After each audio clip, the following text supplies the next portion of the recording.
ఇప్పుడు రేవంత్ రెడ్డి గారు కోడంగల్ బోర్డు పెట్టుకొని బస్సు కొండారెడ్డిపల్లి దిక్కు తిప్పిండు. ఎట్లా వస్తుంది కోడంగల్? ఎప్పటికీ రాదు. ఈ ప్రపంచం మొత్తం చుట్టూ వస్తే తప్ప కోడంగల్ రాదు. అని ప్రాపర్ పద్ధతిలో డీల్ చేస్తే, బీసీల మీద ప్రేమ ఉంటే సరైన పద్ధతిలో డీల్ చేయాలి. ఎప్పటి నుంచో చెప్తున్నాం, ఒకటే పద్ధతి ఉన్నది. ఇందిరా సాహని కేసును వైలేట్ చేయడం అనేది అది ఏ గవర్నమెంట్ చేయజాలదు, ఏ హైకోర్టు చేయజాలదు, ఏ సుప్రీంకోర్టు కూడా చేయజాలదు. 1992 నుంచి 33 ఏళ్ల నుంచి అది అమల్లో ఉంది. రాజ్యాంగంలో స్పెసిఫిక్ గా మీకు సీలింగ్ ఇవ్వకపోయినా కూడా సుప్రీంకోర్టు ఇందిరా సాహని కేసులో ఇచ్చిందే ఇప్పటి వరకు శిరోధార్యం. అది ఓవర్ రూల్ చేయడానికి కూడా లేదు. కాబట్టి ఏం చేసినా కూడా రిజర్వేషన్స్ అనేటివి అమలు చేయడం సాధ్యం కాదు. షెడ్యూల్ తమిళనాడు గవర్నమెంట్ ఏం చేసిందో రేవంత్ రెడ్డి అదే చేయాలి. అప్పుడు జయలలిత గారు పోయి ఢిల్లీలో కూర్చొని తనకున్న ఇన్ఫ్లుయెన్స్ అంతా ఉపయోగించి పార్లమెంట్ లో బిల్లు పెట్టించి చేయించారు. అది కూడా మళ్ళీ కోర్టులో ఇది రాజ్యాంగానికి విరుద్ధం అని ఛాలెంజ్ చేసిన కేసు పెండింగ్ లో ఉంది. కానీ వాళ్ళు గత 33 సంవత్సరాల నుంచి ఆ రిజర్వేషన్స్ ఆ ఫలితాలు అనుభవిస్తా ఉన్నారు. ఇందిరా సాహని కేసు అడ్డంకిగా ఉన్నంత వరకు రేవంత్ రెడ్డి ఎన్ని సర్కస్ ఫీట్లు చేసినా కూడా ఇది ప్రజలను మోసం చేయడానికే తప్ప ఇది నిజంగా బీసీల పట్ల ప్రేమ ఉండి ఇచ్చే రిజర్వేషన్ కానే కాదు. ఈ రిజల్ట్ అనేది ఎప్పటి నుంచో మనం ఎక్స్పెక్ట్ చేస్తున్నాం. కొత్తగా వస్తున్నది ఏమున్నది? ఇప్పుడు ఈటల రాజేందర్ గారు 15 రోజుల కిందనే చెప్పాడు, మీరు ఎవరు సర్పంచులు పైసలు ఖర్చు పెట్టుకోకండి, దావతులు చేసుకోకండి అని. అంతకంటే 2 నెలల ముందు మనం అందరం మాట్లాడుకున్నాం. ఇది ఎట్లా సాధ్యమవుతుంది? ఎవరు ఇష్టం వచ్చినట్టు వాళ్ళు రాజ్యాంగాన్ని, తర్వాత సుప్రీంకోర్టు తీర్పులను బుల్డోజ్ చేయడం అంటే సాధ్యమేనా? అది ఇప్పటికి కూడా భరత్ గారు ఈ రోజు కూడా మంత్రులు ఏమంటారంటే మేము సుప్రీంకోర్టులో ఛాలెంజ్ చేస్తాం. అది ఏమన్నా బుద్ధి ఉండి మాట్లాడే మాటలేనా అవి? సుప్రీంకోర్టులో ఛాలెంజ్ చేస్తే హైకోర్టు ఇచ్చిన స్టేను సుప్రీంకోర్టు తీసేస్తుందా? ఇందిరా సాహని కేసులో సింగిల్ జడ్జి వచ్చి వైలేట్ చేస్తాడా ఇందిరా సాహని కేసు తీర్పును? ఇష్టం వచ్చినట్టు మాట్లాడుతున్నారు. తెలంగాణ ప్రజల అమాయకులు, వీళ్ళకి తెలివి లేదు, అందులో బీసీలకు అసలే తెలివి లేదు అన్నట్టుగా రేవంత్ రెడ్డి సర్కస్ ఫీట్లన్నీ చేస్తున్నాడు. అది సాధ్యం కాదండి. రిజర్వేషన్ 42% రిజర్వేషన్ సాధ్యం కాదు. 50% దాటడం అన్నది సాధ్యం కాదు. సాధ్యం అవుతుంది కానీ ప్రాపర్ పద్ధతిలో పోతలేడు కదా. కొడంగల్ బోర్డు పెట్టుకొని కొడంగల్ దిక్కుపోవాలి, వికారాబాద్ రూట్ లో తన బస్సు తిప్పాలి. ఆ కొండారెడ్డిపల్లి దిక్కు తిప్పితే ఎన్నటికీ కొడంగల్ రాదు. అట్లా బెంగళూరు మీదకెళ్ళి మళ్ళీ కేరళ మీదకెళ్ళి ప్రపంచం మొత్తం చుట్టి మళ్ళా చుట్టూ తిరుగుతుంది తప్ప కొడంగల్ దారి దొరకదు. ఓకే, సో అంటే ఏ రూట్ లో పోవాలి మీ ఉద్దేశం? ఇప్పుడు 9th షెడ్యూల్లో చేర్చాలంటారా? ఇప్పుడు అది ఒక్కటే మార్గం భరత్ గారు. ఇప్పుడు ఆప్షన్స్ ఉంటే option A, option B, option C, option D అయితే మీరు అడిగే ప్రశ్నకు నేను ఫలానా దానికి టిక్కు పెట్టండి అని చెప్తుంటే, కానీ నేను దాదాపు 3 నెలల నుంచి 4 నెలల నుంచి ఇప్పుడు 6 months అయిందండి ఈ ప్రాసెస్ అంతా స్టార్ట్ చేసి. 6 నెలల నుంచి మేము చెప్తానే ఉన్నాం ప్రతి ఛానల్లో, ఇది ప్రాపర్ పద్ధతి కాదు. తనకు చంద్రబాబు నాయుడు దగ్గర తనకి ఇన్ఫ్లుయెన్స్ ఉన్నది, తన గురువు అని చెప్పుకుంటాడు. ఇవాళ రేవంత్ రెడ్డిని కాపాడుతున్న చంద్రబాబు నాయుడు, మోడీ గారు దించకుండా ఆయనను పట్టుకొని పోయి అక్కడ 9th షెడ్యూల్లో పెట్టమని చెప్పి తెలంగాణ ప్రజల మీద చంద్రబాబు నాయుడుకి ఏమన్నా ప్రేమ ఉన్నట్టయితే ఆయన చేతిలో మోడీ గారు ఉన్నారు. ఇప్పుడు జయలలిత గారికి ఎట్లా సాధ్యమైంది?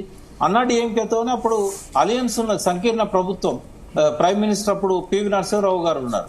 అంటే మనం కేంద్రం మీద ఒత్తిడి తేవాలంటే కేంద్రం మన చెప్పు చేతల్లో ఉండాలి. ఇవాళ రేవంత్ రెడ్డి గారికి రాచబాట ఉంది. తనను కాపాడుతున్న చంద్రబాబు నాయుడును తెలంగాణ ప్రజల కోసం రిక్వెస్ట్ చేసి మోడీ గారి దగ్గరికి పోయి ఇక్కడున్న ప్రతిపక్షాన్ని కాన్ఫరెన్స్ లోకి తీసుకొని, ఇక్కడున్న ఎంపీలను కాన్ఫరెన్స్ లోకి తీసుకొని అందరి తరఫున అక్కడికి పోయి రిప్రజెంట్ చేయాలి. మోడీ గారిని రిక్వెస్ట్ చేయాలి. రాష్ట్రపతి గారిని అది పార్లమెంటుకు పంపమని చెప్పి ఆ బిల్లు అక్కడ 9th షెడ్యూల్ దాన్ని పెట్టడం కోసం పార్లమెంటును ఒప్పించాల్సిన బాధ్యత రేవంత్ రెడ్డి మీద ఉన్నది. అది ఏది చేయకుండా చూపడం కోసం జంతర్ మంతర్ దగ్గర ధర్నా చేసి నేను బీసీల కోసమే ఉన్నా, కొంతమంది బీసీలను తన చెప్పు చేతల్లో ఉంచుకొని వాళ్ళతోని జై కొట్టించుకుంటూ, జీవో తీసినప్పుడల్లా పూలు జల్లించుకుంటూ, ఇదంతా ఏం డ్రామా అండి? ఎవరున్నారు అమాయకులు బీసీలల్లా? ఇవాళ ఎడ్డిగుడ్డలు లేరు, బీసీలలో తెలివికల్లో ఉన్నారు, బీసీలలో ఐఏఎస్ ఆఫీసర్స్ ఉన్నారు, బీసీలలో రిటైర్డ్ ఐఏఎస్ ఆఫీసర్స్ ఉన్నారు, బీసీలలో సుప్రీంకోర్టు రిటైర్డ్ జడ్జెస్ ఉన్నారు, బీసీలలో హైకోర్టు జడ్జెస్ ఉన్నారు. ఇంతమంది చేయని ప్రయత్నం రేవంత్ రెడ్డి చేస్తున్నాడు కదా. ఏ ప్రభుత్వం? అది ప్రయత్నం కాదండి, అది కుట్ర, అది మోసము. అది ప్రయత్నమే. కాంగ్రెస్ పార్టీ మేనిఫెస్టోలో పెట్టారు కాబట్టి చేస్తున్నారు. మేనిఫెస్టోలో పెట్టినప్పుడు వాళ్ళకి ఏం బుద్ధి ఉండాలంటే పార్లమెంట్ లో ఉన్న కాంగ్రెస్ ఎంపీలంతా కూడా మోడీ గారి దగ్గర పోయి, రాష్ట్రపతి దగ్గర పోయి షెడ్యూల్ 9 లో పెట్టమని చెప్పాలి. ఒకటే పద్ధతి ఉంది, రెండో ఆప్షన్ లేదు. అది చేయకుండా ఇష్టం వచ్చినట్టు ఏం చేసినా కూడా అది ఎవరిని పిచ్చోళ్ళని చేస్తున్నాడు రేవంత్ రెడ్డి. సో ఇప్పుడు మీరు అన్నారు 9th షెడ్యూల్లో చేర్చాలి, కానీ 9th షెడ్యూల్లో చేర్చాలంటే రాహుల్ గాంధీ ప్రధాని కావాలని రేవంత్ రెడ్డి అన్నాడు. ఇప్పుడు రాహుల్ గాంధీ ప్రధాని అంటే 2028 వరకు కాదు. సో ఇది కాదు, అంతేనా? ఇది కాదు, ఇది ఎట్టి పరిస్థితుల్లో కాదండి. ఇది బీసీలను కూల్సం చేస్తున్నాడు. ఎట్టి పరిస్థితుల్లో కాదు. ఆయన షెడ్యూల్ 9 లో పెట్టాలంటే రాహుల్ గాంధీ కాదు, చంద్రబాబు నాయుడు దగ్గర పోవాలి. చంద్రబాబు నాయుడు చేతిలో మోడీ ఉన్నాడు, రాహుల్ గాంధీ చేతిలో మోడీ లేడు. చంద్రబాబు చేతిలో మోడీ ఉంటే చంద్రబాబు రిజర్వేషన్లు బీసీలకు ఎక్కువ చేస్తాడు ఆంధ్రాలో, ఆయన చేయకుండా చేయాలి కదా, చేస్తలేడు కదా. ఇప్పుడు భరత్ గారు, వీళ్ళకి ఎవరికైనా బీసీల మీద ప్రేమ ఉందా అండి? ఎన్టీ రామారావు అంటే ఆయన బీసీ నాయకత్వాన్ని అప్పుడు ఎంకరేజ్ చేయడానికి కాంగ్రెస్ లో పెద్దలంతా కూడా కాంగ్రెస్ లో ఉన్నారు. అప్పుడు గ్రామాలలో ఉన్న పెద్దలంతా కూడా కాంగ్రెస్ లో ఉన్నారు కాబట్టి బీసీల కోసం చేశాడు. ఈ అగ్రవర్గాలకు బీసీల మీద ప్రేమ ఉంటుందా అండి? ఇప్పుడు పర్టికులర్ గా ఇవాళ ఉన్న రాజకీయ పార్టీలో అత్యధికంగా ఎవరైతే ఉన్నారో వాళ్ళకి ఎవరికి బీసీల మీద ప్రేమ ఉండదు. కానీ రేవంత్ రెడ్డి బీసీ డెలిగేషన్ తో ఒక మాట అన్నాయట, నాకు చెప్పారు. బీసీ డెలిగేషన్ ఎన్టీఆర్ మహిళలకి ఆస్తి హక్కులో వాటా ఇచ్చాడు, VP Singh mandal commission reservations ఇచ్చాడు, అట్లా చరిత్రలో నిలిచిపోవాలని ఉంది నాకు బీసీ రిజర్వేషన్ 42% ఇంప్లిమెంట్ చేసి అని అన్నాట. ఆయన ఏం చేసినా కాదు భరత్ గారు, ఆయన తలకాయ కింద పెట్టి కాలు పైన పెట్టినా కూడా బీసీ రిజర్వేషన్ నరేంద్ర మోడీ గారు పార్లమెంట్ లో షెడ్యూల్ 9 కోసం బిల్లు పెట్టి దాన్ని ఆమోదింపజేస్తే తప్ప, ఆ రకమైన కాన్స్టిట్యూషనల్ అమెండ్మెంట్ అయితే తప్ప కాదు. ఇప్పుడు ఈబీసీలకు కాన్స్టిట్యూషనల్ అమెండ్మెంట్ ఎందుకు చేసిండే? 103rd కాన్స్టిట్యూషనల్ అమెండ్మెంట్ చేస్తేనే కదా ఈబీసీలకు 10% ఇవ్వగలిగిండు. మరి అది అర్థం కాదా రేవంత్ రెడ్డికి? చట్టం తెలియకపోవచ్చు, కానీ అడ్వకేట్ జనరల్ అన్నాడు కదా, ఎంతమందిని మోసం చేస్తాడు. ఓకే, ఇది క్లియర్ కట్ గా బీసీలను ఫూల్స్ చేసే ఒక ముఖ్యమంత్రిగా చరిత్రలో నిలిచిపోతాడు, అందులో అనుమానం ఏం లేదు. గాడ్సే కూడా చరిత్రలో మిగిలిండు, గాంధీ కూడా చరిత్రలో మిగిలిండు. ఇద్దరికి జమీన్ ఆస్మాన్ తేడా ఉంది. మరి ఇప్పుడు రేవంత్ రెడ్డిని ఈ విషయంలో బ్లేమ్ చేసే బదులు బీజేపీని బ్లేమ్ చేయాలి, వాళ్ళు చేయట్లేదు కాబట్టి. ఎందుకు బీజేపీని బ్లేమ్ చేయాలి? వీళ్ళు పోయి అడిగినలా అండి? వీళ్ళు పోయి అడిగినలా? ఇక్కడ పార్లమెంట్ సభ్యులు 16 మంది రాహుల్ గాంధీ మల్లికార్జున ఖర్గే గారి దగ్గర పోయి, మీరు దేశంలో ఉన్న కాంగ్రెస్ ఎంపీలందరినీ నాకు ఇవ్వండి, మమతా బెనర్జీ దగ్గర పోయి తృణమూల్లో ఉన్న ఎంపీలందరినీ ఇవ్వండి.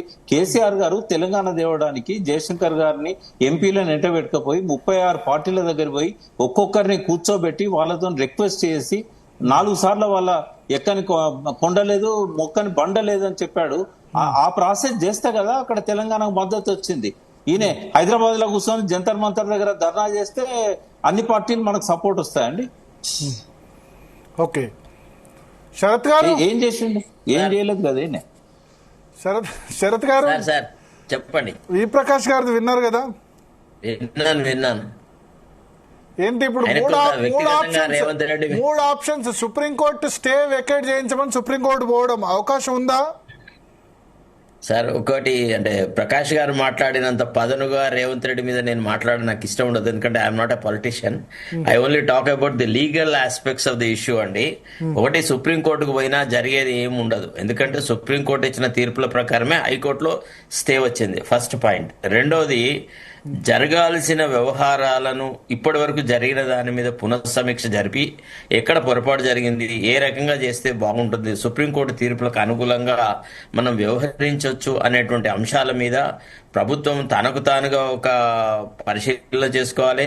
తర్వాత భవిష్యత్తులో ఇట్లాంటి పొరపాట్లు జరగకూడదు అని అన్నప్పుడు ప్రధాన పక్షమైనటువంటి బీఆర్ఎస్తో బీజేపీతో సమాలోచనలు జరపాలి, ఒక కన్సెన్సస్ తీసుకురావాలి. Political consensus is necessary to implement a gigantic programme like this. అంతేగాని ఏకపక్షంగా సొంతగా నేను నాకు తోచినట్టుగా చేస్తా అని అంటే అర్థం లేదు. తర్వాత రెండోది, అంత హిస్టరిక్స్ అండ్ డ్రామాటిక్స్ అండి. ఇప్పుడు ఎక్కడన్నా నేనైతే 1983 నుంచి జర్నలిస్ట్ గా ఉండి ఎన్నో మంత్రివర్గాలను చూసినా, ఎన్నో ముఖ్యమంత్రులను చూసినా, హైకోర్టులో హియరింగ్ కి మంత్రులు వచ్చుడేందండి?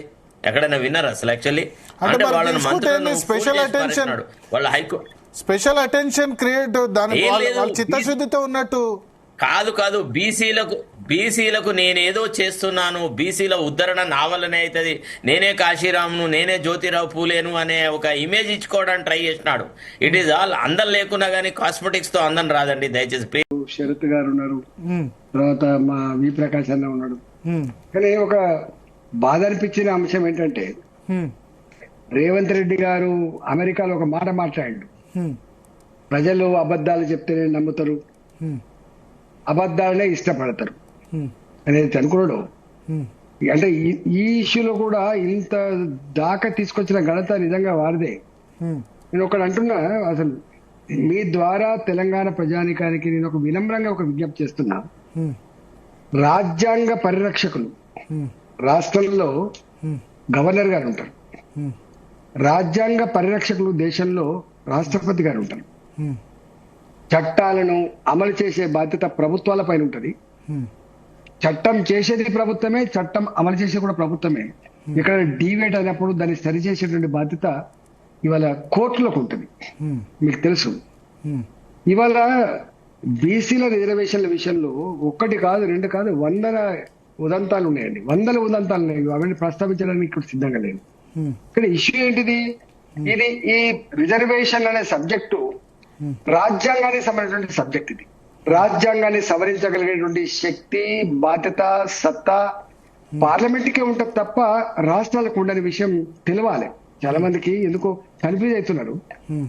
ఇప్పుడు రాష్ట్రంలో కౌన్సిల్లో కావచ్చు లేదా అసెంబ్లీలో కావచ్చు, అన్ని పార్టీలు యునానిమస్ గా రాజ్యాంగానికి వ్యతిరేకంగా తీర్మానం చేసినప్పటికి కూడా, ఒక రిజర్వేషన్ పాస్ చేసినప్పటికి కూడా అమలు కాదు అనేటువంటి భావనని అలా చెప్పడంత ఎవరు చేస్తారంటే ఇంత బాధ అనిపిస్తుంది భరత్ గారు. హ్మ్. రెండవది, ఇవాళ ఆయన బీసీ డిక్లరేషన్ కామారెడ్డి హ్మ్. ఒక కొత్త పార్టీ కాదు, కొత్త నాయకుడు కాదు ఆయన. మరి ఈ 42% బీసీ రిజర్వేషన్లు అమలు కావాలంటే ఏమేమి సవరణలు కావాలి, దానికి ఏమేమి ప్రాతిపదిక ఉంటది, దానికి ఏమేమి ఎక్సైజ్ చేయాలంటే ఆయనకు తెలుసు. ఈ దేశాన్ని అత్యధిక సంవత్సరాలు పాలించిన పార్టీ కాంగ్రెస్ పార్టీ, అత్యధిక సంవత్సరాలు పాలించిన పార్టీ కాంగ్రెస్ పార్టీ రాష్ట్రంలో.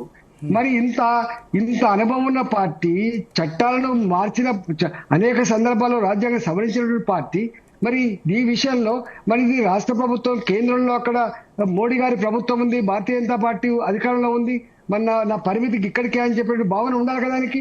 కానీ ఆ పని చేసిండు. చేయడమే కాకుండా పోయి జంతర్ మంతర్ దగ్గర ధర్నా పెట్టిండు. జంతర్ మంతర్ దగ్గర ధర్నా పెట్టినప్పుడే ప్రజలకు అర్థం కావాలి, అరే ఇది అయ్యేది కాదు, ఇది రేవంత్ రెడ్డి చేతిలో ఉన్నది కాదు, రేవంత్ రెడ్డి ఇంకొక 10 సార్లు నేలకు రాసినా కూడా ఇది మార్చేది కాదని భావన ఆయనకు ఉండాలి కదా.